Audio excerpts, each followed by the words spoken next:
दोस्तों नमस्कार, आदाब। इस वक्त मैं दरियागंज वक्फ बोर्ड पर हूँ और मैं आपको दिखाना चाहता हूँ भीषण गर्मी के अंदर ये इमाम जो हमारे बच्चों को अच्छी तरबियत देते हैं, हमें दीन पे चलने का रास्ता दिखाते हैं, किस तरीके से यहाँ पर रोड पर बैठे हुए हैं भूखे प्यासे और इनकी सुनवाई करने वाला कोई भी नहीं है। वक्फ बोर्ड चेयरमैन अमानतुल्लाह खान जो कहते हैं मैं कौम का हमदर्द हूँ, वो भी यहाँ नज़र नहीं आ रहे और ये पिछले 4 दिनों से यहाँ पर बैठे हुए हैं। आप ये देखिए भीषण गर्मी में किस तरीके से सड़क पर बैठे हुए हैं हमारे इमाम, और इनकी तनख्वाह जो है पिछले 14 महीने से नहीं मिली। ये देखिए भीषण गर्मी में भूखे प्यासे धूप में बैठे हुए हैं, जो हमें दीन के रास्ता दिखाते हैं, हमारे बच्चों को अच्छी तरबियत देते हैं। और मैं आपको दिखाना चाहता हूँ पिछले 14 महीने से इनकी तनख्वाहें नहीं दी गई हैं, तो ये अपने बच्चों को कैसे पालेंगे, कैसे अपने परिवार को पालेंगे। ये देखिए यहाँ पर हाथों में पंखा लेकर बुजुर्ग इमाम जो हमें नमाज अदा करवाते हैं, हमें अच्छी तरबियत देते हैं, हाथों में पंखा लेकर धूप में बैठे हुए इस आस पर कि शायद हमारी तनख्वाहें मिल जाएं, हमारे परिवार में जो परेशानियां हैं वो ख़त्म हो जाएं, हमारे बच्चों की जो परेशानियां हैं वो ख़त्म हो जाएं। ये देखिए अरविंद केजरीवाल कहते हैं कि मैं धर्म की राजनीति नहीं करता। अगर वो धर्म की राजनीति नहीं करते तो उन्हें ये वक्फ बोर्ड का ऑफिस क्यों नहीं दिख रहा। वक्फ बोर्ड चेयरमैन अमानतुल्लाह खान भी आम आदमी पार्टी के हैं और डिप्टी मेयर आले मोहम्मद इकबाल भी आम आदमी पार्टी के हैं। ये देखिए गर्मी के अंदर मस्जिद के इमाम ये चाहते तो मस्जिदों में एसी में बैठ सकते थे, लेकिन परेशानी इस कदर बढ़ चुकी है कि अब ये मजबूर हो गए हैं सड़कों पर बैठने के लिए। और आपको यहाँ कोई नेता नजर नहीं आएगा, क्योंकि वक्फ बोर्ड चेयरमैन भी आम आदमी पार्टी के हैं।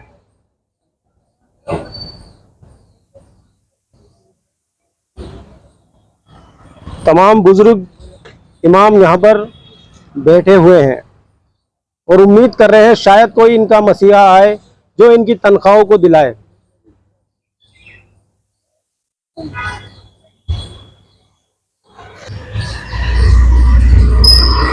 तो मैं डिप्टी मेयर आले मोहम्मद इकबाल और वक्फ बोर्ड चेयरमैन अमानतुल्लाह खान जी से रिक्वेस्ट करना चाहता हूं कि सर यहाँ आए और देखें भीषण गर्मी में किस तरीके से ये भूखे प्यासे इमाम बैठे हुए हैं।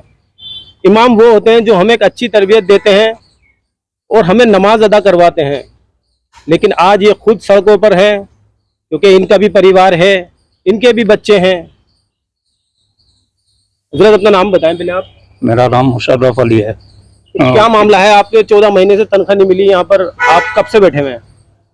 फिलहाल तो हमें चौथा दिन था, आज चौथा दिन भी हो गया, और उससे पहले भी पिछले जब 11 महीने की रुक गई थी, जब भी लगातार 5-6 दिनों तक हमें बैठना पड़ा था।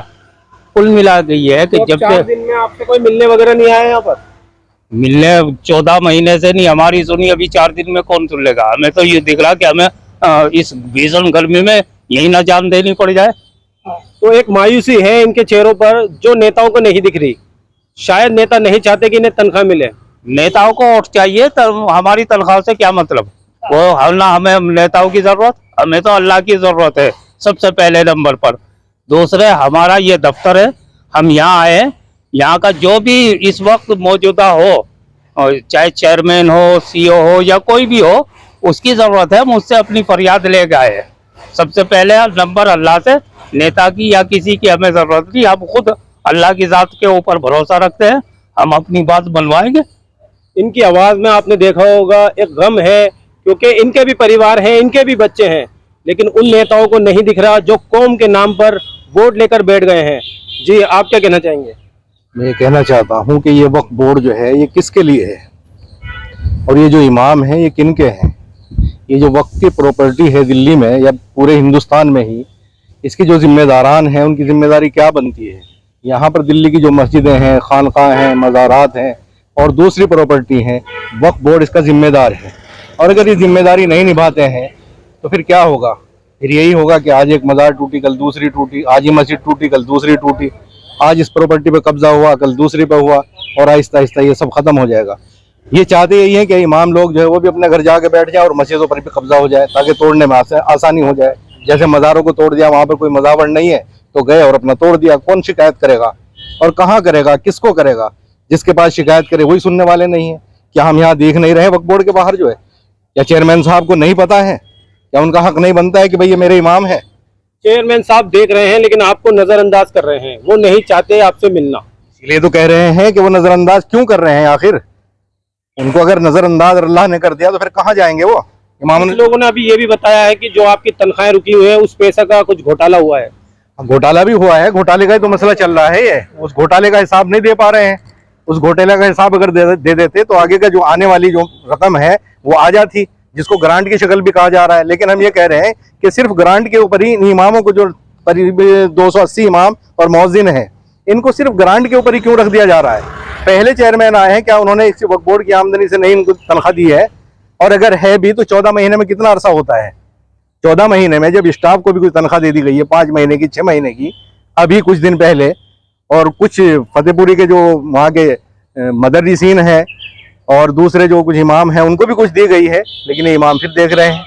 क्या कुछ तो इनको भी देना चाहिए था? अगर उनको दिया है तो इनको भी दे, लेकिन अगर नहीं दी तो अब तो दें। अब बकरीद करीब है। कहीं ना कहीं ऐसा तो नहीं कि जो आप इमामों की तनख्वाह है वो आ चुकी हो और कुछ नेता लोग खा चुके हो? क्योंकि नेताओं का तो काम है खाना। भाई ये तो नेता लोग जानते हो, क्योंकि अंदर के हमें पता नहीं है, लेकिन हाँ लोगों की जबान पे यही आवाज है कि भाई ये घोटाला है। मुझे भी किसी मतलब सूत्रों ने बताया है कि यहाँ पर घोटाला हो चुका है और इसलिए वो लोग आपसे मिलना नहीं चाहते। हमारा कहना ये है कि ये 7 मेंबर है, 7 के साथ यहाँ है। जैसे हम बैठे ना यहाँ, वो 7 के साथ यहाँ आकर बताए ये इल्जाम तराशियां जो हो रही है ना चेयरमैन साहब चौधरी शरीफ को, चौधरी शरीफ चेयरमैन को, वो सीओ को, वो फला को, वो फला को, ये सब हमें एक तरीके से बेवकूफ बुला रहे हैं यहाँ है। और जैसे मैं बोल रहा हूँ वैसे ही वो आके सामने सब पूरी उसको आपसे कोई कांटेक्ट नहीं हुआ? किसी का कोई कांटेक्ट नहीं। हमने 2 मरतबा जो है ना, कल भी एप्लीकेशन दी, पहले आज भी दी है, पहले भी दे चुके बहुत सारी, और कोई सुनता ही नहीं। ये सोच रहे हैं कि ये कुछ नहीं है। हालांकि हमारे अंदर अल्लाह ने वो कुव्वत दी, वो सलाहियत दी है। हर इमाम के पीछे तकरीबन अगर रोजाना नहीं तो जुमे में 1-1 हज़ार आदमी आता है, कहीं 2-2 हज़ार भी होते हैं। जब हम अपना वो बताएंगे, अल्लाह के सामने रोते हुए उनको कहेंगे, तो वो भी कुछ ना कुछ एक्शन लेंगे। तो आप ये कब तक चालू रखेंगे अपना विरोध? देखो जी, इस गर्मी में हम कुछ नहीं कह सकते, हमारी तो हालत अभी खराब हो गई। अगर हमारे कल जो है ना बहुत सारे साथी आज बीमार है, आज कल को हो सका इस गर्मी की वजह से मैं खुद बीमार हो जाऊँ, ना आ पाऊँ, तो ये हम कोई मुतय्यर नहीं करते कि हमारा कब तक होगा। लेकिन ये जरूर कहते हैं कि जल्दी से जल्दी हमारी तनख्वाह डाल दी जाए, बस हमारी सबसे पहले यही रिक्वेस्ट है। एक गुहार लगा रहे हैं, एक अपील कर रहे हैं, एक उम्मीद लगा रहे हैं वक्फ बोर्ड चेयरमैन साहब से कि उनकी तनख्वाहें दे दी जाएं। इनका भी परिवार है, इनके भी बच्चे हैं, हजारों लोग इनके पीछे नमाज पढ़ते हैं, हमारे बच्चों को अच्छी तरबियत देने वाले इमाम हैं। और अगर नेता इनके बारे में नहीं सोचेंगे तो फिर किसके बारे में सोचेंगे? घोटाले तो दुनिया भर के होते हैं, लेकिन इमामों को तो छोड़ दिया जाए कम से कम। हजरत आप क्या कहना चाहेंगे? देखिए, असल बात यह है कि जो हमारे चेयरमैन साहब है ना, वो कानून का पालन नहीं कर रहे, और जितने भी मेम्बरान हैं सबके साथ उनका इसी वजह से बिगाड़ है। सीओ साहब जो हैं सरकारी होते हैं, उनके साथ में बिगाड़ है, और घोटाले जो हो रहे वक्फ बोर्ड में वो अपनी जगह है। और चेयरमैन साहब हमारे अमानतुल्लाह खान जो हैं वो वक्फ बोर्ड को संभाल नहीं पा रहे हैं और ढंग से चला नहीं पा रहे हैं। और ये बात अभी 14 महीने से नहीं है, बल्कि 7 साल तकरीबन हो गए हैं। 7 साल से हम परेशानी के साथ चेयरमैन साहब को झेल रहे हैं। अच्छा, आपकी तनख्वाहें जो 14 महीने से नहीं मिली जी, तो आप क्या कहना चाहेंगे इस बारे में? हम ये कहना चाहेंगे कि चेयरमैन साहब की एक तो नीयत साफ नहीं है, आइमा हजरात के मुतालिक वो देना नहीं चाहते। लेकिन वो तो कहते हैं मैं कौम का हमदर्द हूँ। दिख रही हमदर्दी? इमाम हजरात यहाँ पे आज 4 दिन हो गए जो यहाँ पे इमाम पड़े हुए हैं, अब तक देखने तक नहीं आए। ना वो आए, ना उनका कोई आदमी देखने आया, ना इमामों की कोई परेशानी सुनने आया। ये दिख रही कौम की हमदर्दी, कौम का बेवकूफ बना रखा है।